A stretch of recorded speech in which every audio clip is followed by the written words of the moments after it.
অর্চিষ্মান মজুমদার জলপাইগুড়ি জেলা স্কুলের ছাত্র। তিনি মাধ্যমিক পরীক্ষার এবারের মেধা তালিকায় 10ম স্থান অধিকার করল। খুশির হাওয়া গোটা জলপাইগুড়ি জেলা জুড়ে। 688 নম্বর পেয়ে রাজ্যের 10ম স্থান অধিকার জলপাইগুড়ির অর্চিষ্মান মজুমদারের। বাবা অমিত মজুমদার জলপাইগুড়ি আনন্দচন্দ্র কলেজের শিক্ষাকর্মী। তিনি ছেলেকে বিজ্ঞান বিভাগ পড়াতেন। এছাড়াও বাংলা, ইংরেজি, ইতিহাস, ভূগোলের জন্য 3 জন প্রাইভেট টিউটর ছিল। 6ষ্ঠ শ্রেণী থেকে অর্চিষ্মান মজুমদার জলপাইগুড়ি জেলা স্কুলে পড়াশোনা করে। জলপাইগুড়ি শহরের শিরিষতলায় বাড়ি তার। মাধ্যমিকে ফল প্রকাশ হতেই খুশির হাওয়া জলপাইগুড়ি জেলা জুড়ে। জেলার মুখ উজ্জ্বল করে রাজ্যে 10ম স্থান অধিকার করল জলপাইগুড়ি জেলা স্কুলের ছাত্র অর্চিষ্মান মজুমদার। মধ্যশিক্ষা পর্ষদ সূত্রে জানা গেছে, অর্চিষ্মান মজুমদারের প্রাপ্ত নম্বর 688। তার এই সাফল্যের খবর পেয়ে পরিবার, স্কুল ও গোটা এলাকায় আনন্দের পরিবেশ তৈরি হয়েছে। ছোটবেলা থেকেই পড়াশোনায় অত্যন্ত মেধাবী অর্চিষ্মান। এদিন সাংবাদিকদের মুখোমুখি হয়ে অর্চিষ্মান বলেন, নিয়মিত পড়াশোনা করার পাশাপাশি খেলাধুলায় অত্যন্ত আগ্রহ তার। গিটার বাজাতে পছন্দ করেন।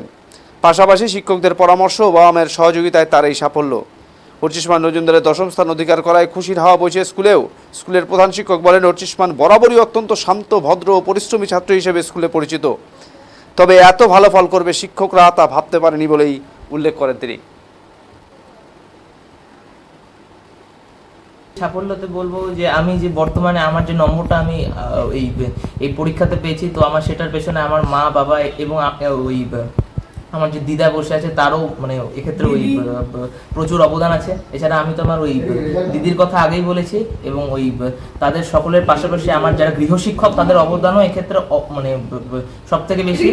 আর আমি এটাই কত পেয়েছো তুমি?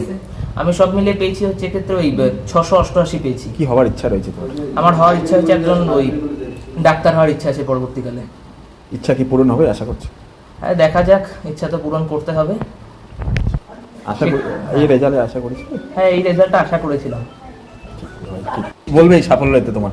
আমি আমার এই সাফল্যতে বলবো যে আমি যে বর্তমানে কি বলবেন আপনার ছেলের এই ফলে? হ্যাঁ, নিশ্চয়ই খুব ভালো তো বলবোই। কারণ হচ্ছে ও চেষ্টা করেছে, অনেকক্ষণ পড়াশোনা করেছে, চেষ্টাও করেছে যাতে আরও ভালো করা যায়।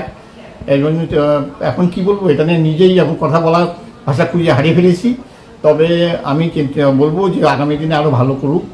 ছেলে তো ডাক্তার হওয়ার ইচ্ছা, মানে ওর তো টার্গেট নিচ্ছে, তাই এখন কীভাবে কত দূর এগোতে পারবে আগামী দিনে তবে ওর চেষ্টার উপরে নির্ভর করবে।